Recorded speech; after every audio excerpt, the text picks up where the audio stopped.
ഞാനിപ്പോൾ ഉള്ളൊരു ചോക്ലേറ്റ് ഫാക്ടറിയിലാണ്. അപ്പോൾ ഇവിടെ വന്നു കഴിഞ്ഞാൽ ഈ രുചികരമായ ചോക്ലേറ്റ് എങ്ങനെ ഉണ്ടാക്കുന്നത്, രുചികരമായ ചോക്ലേറ്റ് ഉണ്ട്, ഡാർക്ക് ചോക്ലേറ്റ് ഉണ്ട്. അപ്പോൾ അതൊക്കെ കാണിച്ചു തരും. അതുപോലെ തന്നെ ഒരു പ്രോസസ്സിംഗ് ഒക്കെ കാണാം.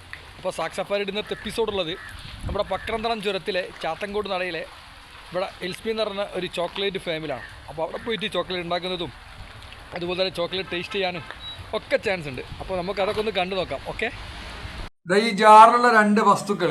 അപ്പോൾ ഇത് പിന്നെ ഈ ചോക്ലേറ്റ് നിർമ്മാണത്തിൻ്റെ ഏറ്റവും പ്രധാനപ്പെട്ട 2 വസ്തുക്കൾ. നമുക്കറിയാലോ കൊക്കോയിൽ നിന്നാണ് ചോക്ലേറ്റ് ഉണ്ടാക്കുന്നത്. അപ്പോൾ അതിൻ്റെ സീഡും കാര്യങ്ങളൊക്കെയാണ്. അപ്പോൾ ഇതൊക്കെ സംസ്കരിച്ചിട്ട് എടുത്തിട്ടാണ് വളരെ നാച്ചുറലായിട്ടുള്ള ചോക്ലേറ്റ് ഇവിടെ നിർമ്മിക്കുന്നത്. അതിൻ്റെ പ്രോസസ്സിങ് നമുക്ക് കാണാം. അതൊക്കെ ബീൻസ് ഇട്ട് കഴിഞ്ഞിട്ട് നമ്മളെ ടെമ്പറേച്ചർ അഡ്ജസ്റ്റ് ചെയ്യാം. ടെമ്പറേച്ചർ അഡ്ജസ്റ്റ് ചെയ്തിട്ട് അത് റോസ്റ്റ് ചെയ്യാൻ വേണ്ടി വരും. ഗ്യാസിലാണ് അത് ചെയ്യുക. ബ്ലാൻഡർ ഉണ്ട് അതിൻ്റെ വേണ്ടിയിൽ. റോസ്റ്റ് ചെയ്ത ശേഷം അതങ്ങ് എടുത്ത് കഴിഞ്ഞ് നമ്മൾ ആ ട്രെയിൽ മാറ്റിയിട്ടിട്ട് അത് റൂം ടെമ്പറേച്ചർ ആകുന്നവരെ വെക്കും. അത് കഴിഞ്ഞ് നമ്മൾ ഇതിലേക്ക് മാറ്റും. ഇതൊരു 2 മെഷീൻ കമ്പൈൻഡാണ്. ഇതിനകത്ത് ക്രാക്കറും ഇനോവറും ഉണ്ട്. അപ്പോൾ അതിൻ്റെ ഔട്ടർ ഷെല്ല് നമ്മൾ റോസ്റ്റ് ചെയ്ത ബീൻസിൻ്റെ ഔട്ടർ ഷെല്ല് വെച്ചിട്ട് ബ്രേക്ക് ചെയ്യും. ബ്രേക്ക് ചെയ്യുമ്പോൾ ആ ഷെല്ല് കക്കർ ഉപയോഗിച്ചിട്ട് വലിച്ച് ഇടും. നമുക്ക് റോസ്റ്റ് ചെയ്ത നിബ് അടിയിലേക്ക് കളക്ട് ചെയ്യും. അങ്ങനെ റോസ്റ്റ് ചെയ്ത നിബ് നമ്മൾ ഇതിലേക്ക് കൊണ്ടുവരും. ഇതാണ് ഫസ്റ്റ് ഗ്രൈൻഡിങ്. അപ്പോൾ റോസ്റ്റ് ചെയ്ത നിബ് നമ്മൾ ഗ്രൈൻഡ് ചെയ്യും. ഗ്രൈൻഡ് ചെയ്യുമ്പോൾ എന്താ സംഭവിക്കുകയെന്ന് വെച്ചാൽ അതിൽ ഓയിലുണ്ട്, കൊക്കോ ബട്ടറും ആവശ്യമാണ്. അപ്പോൾ അതൊരു പേസ്റ്റ് രൂപത്തിലേക്കാണ്. പേസ്റ്റ് രൂപത്തിലാകുന്ന സ്ഥാനത്ത് നമ്മൾ കൊക്കോ മാസല കൊക്കോ നിക്കർ എന്നാണ് പറയും. അത് നമ്മളൊരു തുണിസഞ്ചിയിലേക്ക് കളക്ട് ചെയ്യും. തുണിസഞ്ചിയിൽ കളക്ട് ചെയ്തിട്ട് നമ്മൾ ഇത് ഹൈഡ്രോളിക് പ്രസ്സാണ്, ബട്ടർ പ്രസ് എന്ന് പറയും. ഇത് ഓപ്പൺ ചെയ്തിട്ട് അതിൻ്റെ ഉള്ളിലേക്ക് ഇറക്കി വെച്ചിട്ട് ഹൈ പ്രഷറിൽ അത് പ്രസ് ചെയ്യുമ്പോൾ അതിനകത്തുള്ള ഓയിൽ കൊക്കോ ബട്ടർ ആ ഗ്രൂവിലൂടെ താഴേക്ക് വരും. അത് നമ്മൾ അവിടെ കളക്ട് ചെയ്യും. അപ്പോൾ അത് ഗ്രൈൻഡ് ചെയ്ത ബട്ടർ പ്രസ് ചെയ്ത് നമുക്ക് കിട്ടുന്നത് കൊക്കോ കേക്കും കൊക്കോ ബട്ടറുമാണ്. അതിനെ നമ്മൾ വീണ്ടും ഫർദർ വാല്യൂഡേഷനാണ്. കൊക്കോ കേക്കിനെ നമ്മൾ ഈ ബെഞ്ചിലേക്ക് ഇത് കൊക്കോ കേക്കിനെ പൗഡറാക്കി മാറ്റുന്ന മെഷീൻ കൂടെയാണ്. അപ്പോൾ അത് പൾവറൈസ് ചെയ്തിട്ട് നല്ല പൗഡറാക്കി മാറ്റും. അപ്പോൾ അതിന് ശേഷമാണ് നമ്മൾ ചോക്ലേറ്റിലേക്ക് ഇടുക. കൊക്കോ ബീൻസ് റോസ്റ്റ് ചെയ്ത് നമ്മൾ കൊക്കോ ബട്ടറും കൊക്കോ പൗഡറും ഉണ്ടാക്കും.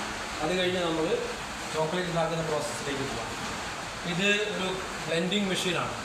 ഇതിൽ നമ്മൾ എത്ര കിലോ ചോക്ലേറ്റ് ഉണ്ടാക്കാൻ ഉദ്ദേശിക്കുന്നോ അതിന് ആവശ്യമായ cocoa powder, cocoa butter, milk powder, sugar, മറ്റ് ടേസ്റ്റ് മേക്കേഴ്സ് എന്തെങ്കിലും വേണമെങ്കിൽ അതെല്ലാം നമ്മൾ ഇതിലേക്ക് ഇട്ടിട്ട് മിക്സ് ചെയ്യും. മിക്സ് ചെയ്തിട്ട് നമ്മൾ അത് കളക്ട് ചെയ്യും. കളക്ട് ചെയ്ത് കഴിഞ്ഞിട്ട് നമ്മൾ ഇതിലേക്ക് ഇത് ബോൾ മില്ലാണ്. ഇവയാണ് നമ്മൾ റിഫൈനിങ് നടക്കുന്നത്. എന്ന് പറഞ്ഞാൽ ഇവിടെ നമ്മൾ ചോക്ലേറ്റിനെ അത് നമ്മൾ നന്നായിട്ട് ഗ്രൈൻഡ് ചെയ്യും. ഇത് ബോൾ മില്ലാണ്. അതിനകത്ത് സ്റ്റീൽ ബോളുകളാണ് ഏകദേശം ഒരു 1/4 ഭാഗം. അപ്പോൾ അത് നന്നായിട്ട് ഗ്രൈൻഡ് ചെയ്യും. ഏകദേശം ഒരു 28 മണിക്കൂർ തുടർച്ചയായിട്ട് ഗ്രൈൻഡ് ചെയ്യും. ഗ്രൈൻഡ് ചെയ്യുമ്പോൾ അതൊരു 50 മൈക്രോണിൽ താഴെയാവും. അപ്പോഴാണ് അത് നല്ല കറക്റ്റ് അതിൻ്റെ ഒരു ഇതിലേക്ക് വരിക. അപ്പോൾ നമ്മൾ ഇത് ചെയ്ത് ഇതിനകത്ത് ഇത് ഒരു ജാക്കറ്റഡ് മെഷീനാണ്. നമ്മൾ 2 പാത്രമാണ്. അതിനിടയിൽ ഒരു ഗ്യാപ്പുണ്ട്. ആ ഗ്യാപ്പിലേക്ക് നമുക്ക് വാട്ടർ കണക്ഷൻ കൊടുത്തിട്ടുണ്ട്. അതിനകത്ത് ഹോട്ട് വാട്ടറും ഇടാം, കോൾഡ് വാട്ടറും ഇടാം. നമ്മൾ ഗ്രൈൻഡ് ചെയ്യുന്ന സമയത്ത് കുറേ നേരം കണ്ടിന്യൂസ് ആയിട്ട് ഗ്രൈൻഡ് ചെയ്യുമ്പോൾ അത് ഓവർ ഹീറ്റാവും. ഓവർ ഹീറ്റായാൽ എന്താ സംഭവിക്കുന്നത് വെച്ചാൽ അതിനകത്തുള്ള സാധനങ്ങളുടെ ടേസ്റ്റ് മാറും. അപ്പോൾ നമ്മൾ ടെമ്പറേച്ചർ കൺട്രോൾ ചെയ്യാൻ വേണ്ടി തണുത്ത വെള്ളം വേണം. ഇനി അത് നമ്മൾ ചെയ്തുകൊണ്ടിരിക്കുന്ന ഇടയ്ക്ക് കറണ്ട് പോയി ഇത് വർക്കിംഗ് അല്ലാണ്ടായി കഴിഞ്ഞാൽ കുറച്ച് കഴിയുമ്പോഴേക്ക് അതിനകത്തുള്ള ബട്ടർ ഫ്രീസാവും. ഫ്രീസായി കഴിഞ്ഞാൽ നമുക്ക് മെഷീൻ പിന്നെ വർക്ക് ചെയ്യിക്കാൻ പറ്റില്ല. അപ്പോൾ നമ്മൾ എന്ത് ചെയ്യും, ഹോട്ട് വാട്ടർ വിടും. ഹോട്ട് വാട്ടർ വിട്ടിട്ട് അത് മെല്ലെ മെൽറ്റ് ചെയ്തിട്ട് വീണ്ടും അത് വർക്ക് ചെയ്യും. അപ്പോൾ അത് നമ്മൾ ഗ്രൈൻഡ് ചെയ്തിട്ട് അതിൽ നിന്ന് ആ കറക്റ്റ് പിന്നെ വിസ്കോസിറ്റി ആകുമ്പോഴത്തേക്ക് അത് നമ്മൾ എടുത്തിട്ട് മോൾഡിലേക്ക് കൊണ്ടുപോകും.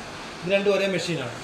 അതിനകത്ത് വൈറ്റ് ചോക്ലേറ്റ്, ഇതിനകത്ത് മിൽക്ക് ചോക്ലേറ്റ് ഉണ്ടാക്കും. ഏകദേശം എത്ര മിനിറ്റ് എടുക്കും? ഇത് വലുത് മെൽറ്റാണ് ചൂടുവെള്ളം വിടുന്നതനുസരിച്ചിരിക്കും. നമ്മൾ തിളച്ച വെള്ളം വിടുക. തിളച്ച വെള്ളം വിട്ട് കഴിയുമ്പോഴത്തേക്ക് സ്വാഭാവികമായിട്ടൊരു 1/2 മണിക്കൂറിനുള്ളിൽ അത് അങ്ങ് മെൽറ്റാവും. ഡിസൈൻ ചെയ്ത് വേറെ മോൾഡിലേക്ക് കൊണ്ടുപോകും. ഇത് 2 ഒരേ പർപ്പസുള്ള മെഷീൻ. അതിനകത്ത് വൈറ്റ് ചോക്ലേറ്റും ഇതിനകത്ത് മിൽക്ക് ചോക്ലേറ്റും 2 ഒരേ പർപ്പസുള്ള മെഷീനാണ്. വൈറ്റ് ചോക്ലേറ്റ് ഉണ്ടാക്കുന്ന മെഷീൻ നമുക്ക് മിൽക്ക് ചോക്ലേറ്റ് ഉണ്ടാക്കാൻ പറ്റില്ല. കാരണം അതിൽ കൊക്കോ പൗഡർ ഉപയോഗിക്കുന്നില്ല. ഇതിനകത്ത് കൊക്കോ പൗഡർ ഉപയോഗിക്കും. അപ്പോൾ ഇതെന്താണെന്ന് വെച്ചാൽ നമ്മൾ ഈ മെഷീൻ വെള്ളം എവിടെയും തൊടുന്നില്ല. വെള്ളം ഉപയോഗിച്ചാൽ അത് കേടാവും, ഫംഗസ് വരും. അപ്പോൾ ഇത് കഴുകാൻ പറ്റില്ല. അപ്പോൾ ഇത് കഴുകുന്നത് പാം ഓയിൽ ഉപയോഗിച്ചിട്ടാണ്. പാം ഓയിൽ ഉപയോഗിച്ച് കഴുകി കളയുക. അപ്പോൾ കഴുകേണ്ട ആവശ്യം വന്നാൽ പാം ഓയിൽ വേണം. കാരണം നമ്മളിത് ഒരു പ്രാവശ്യം ഗ്രൈൻഡ് ചെയ്തെടുത്ത് കഴിഞ്ഞാൽ നന്നായിട്ട് സീൽ ചെയ്ത് വെക്കും. അതേ ചെയ്യും. അല്ലെങ്കിൽ അത് ജലാംശം എപ്പോഴെങ്കിലും വന്നു കഴിഞ്ഞാൽ അത് ഫംഗസാവും. നമ്മൾ ചെയ്യാറില്ല. അപ്പോൾ ഇത് ഗ്രൈൻഡ് ചെയ്തെടുത്ത് നന്നായിട്ട് റിഫൈൻ ചെയ്തെടുക്കുന്ന ചോക്ലേറ്റ് നമ്മൾ ആ റൂമിലേക്ക് കൊണ്ടുപോകും. അവിടെ ഒരു ടെമ്പറിങ് മെഷീൻ ഉണ്ട്. ടെമ്പറിങ് മെഷീൻ ഉദ്ദേശിക്കുന്നതെന്ന് വെച്ചാൽ കറക്റ്റ് ടെമ്പറേച്ചറിലേക്ക് ഇത് മാറ്റാവുന്നതാണ്. അപ്പോൾ എടുക്കുമ്പോൾ നല്ല ഹോട്ടായിരിക്കും. അപ്പോൾ ടെമ്പറിങ് മെഷീനിലേക്ക് മാറ്റിയിട്ട് അതിൻ്റെ ടെമ്പറേച്ചർ കറക്റ്റ് ആക്കിയതിന് ശേഷം നമ്മൾ മോൾഡിലേക്ക് മാറ്റും. മോൾഡിലേക്ക് മാറ്റി അത് ഫ്രിഡ്ജിലേക്ക് മാറ്റും. ഫ്രിഡ്ജിൽ വെച്ച് ഒരു 15-20 മിനിറ്റ് കഴിയുമ്പോഴത്തേക്ക് ചോക്ലേറ്റ് ആവും. Chocolate making process. ഇത് 2016 2016 ഏകദേശം ഒരു 600 കൃഷിക്കാർ, കൊക്കോ കർഷകർ പ്രധാനമായിട്ടും അവരെ ഉൾപ്പെടുത്തിയിട്ട് നബാർഡിൻ്റെ അസിസ്റ്റൻസോടുകൂടി ഒരു കമ്പനിയായിട്ട് ഫോം ചെയ്യും. അതിന് ആദ്യം നമ്മൾ ചെയ്തുകൊണ്ടിരുന്നത് കൊക്കോയുടെ റോ ബീൻസ് എടുത്തിട്ട് ഫെർമെൻറ്റേഷൻ നടത്തി അത് ഡ്രൈഡ് ബീൻസ് ആക്കി കൊടുക്കുക ചെയ്തുകൊണ്ടിരുന്നത്. അതിനുശേഷം നമ്മൾ രണ്ടാം ഘട്ടം എന്ന നിലയിൽ 2022 ഒരു ചോക്ലേറ്റ് ഫാക്ടറി സ്റ്റാർട്ട് ചെയ്യാൻ വേണ്ടിയിട്ടുള്ള പരിപാടി ആരംഭിക്കുക. അങ്ങനെ 2022 നവംബറിൽ നമ്മൾ ഫർദർ വാല്യൂ അഡീഷൻ നടത്തിയതിനെ ചോക്ലേറ്റ് ആക്കി മാറ്റുകയും ചെയ്തു. ഇപ്പോൾ 2 വർഷമായിട്ട് നല്ല രീതിയിൽ ഇതിൻ്റെ പ്രവർത്തനങ്ങൾ മുന്നോട്ട് പോകും. അപ്പോൾ നമുക്ക് ചൂടോടുകൂടി നല്ല മധുരിക്കുന്ന ചോക്ലേറ്റ് കഴിക്കണമെങ്കിൽ ഇങ്ങ് വന്നാൽ മതി. ഇത് കുറ്റാടി ചുരത്തിൽ, പക്രന്തളം ചുരത്തിൽ, ചാപ്പന്തോട്ടത്തിനെയും ചാത്തൻകോട് നാടിൻ്റെയൊക്കെ അടുത്തായിട്ട് ഒരു കാർഷിക നഴ്സറി ഉണ്ട്, ചെടികളൊക്കെ വിൽക്കുന്ന സ്ഥലം. അതിനെ തൊട്ടടുത്ത് തന്നെയാണ് ഈ ഫാക്ടറി. എല്ലാവരും ഇങ്ങോട്ട് വരിക, ചോക്ലേറ്റൊക്കെ വാങ്ങുക.